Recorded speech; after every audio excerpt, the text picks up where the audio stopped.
մենք ապրում ենք աշխարհում, որտեղ այդ ռազմական ոլորտը շատ արագ փոփոխվող է եւ մենք չենք կարող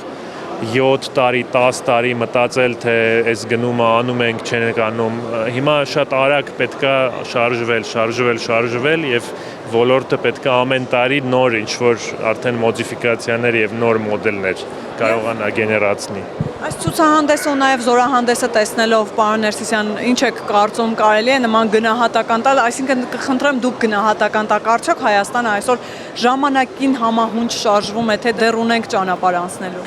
Կարծում եմ, որ մենք հասել ենք այն սկզբնական կետին, որ կարելի ասել, որ Հայաստանում կա ռազմաարդյունաբերություն, բայց դեռ դա ասենք ասենք վտանգված գոտում է ժամանակային գտնում, ինչ տեսակետից, եթե հիմա պետական մասնավոր համագործակցությունը օրինակ էլ լավ չաշխատի, հիմա դեռ շատ խոցելի են ընկերությունների մեծ մասը։ Մի հատ եմ ուզում նշել, որ 3-5 տարի էլ, որ սենց տիպի համագործակցություն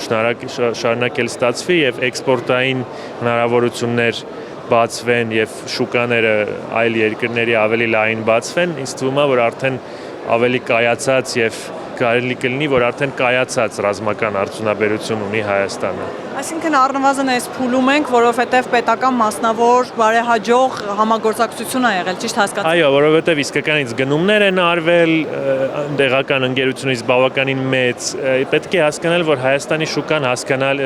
պարզ է, որ սահմանափակ չափեր ունի, բայց առանց պետություն չի լինում ռազմաարդյունաբերություն, տենց ոլորտ է,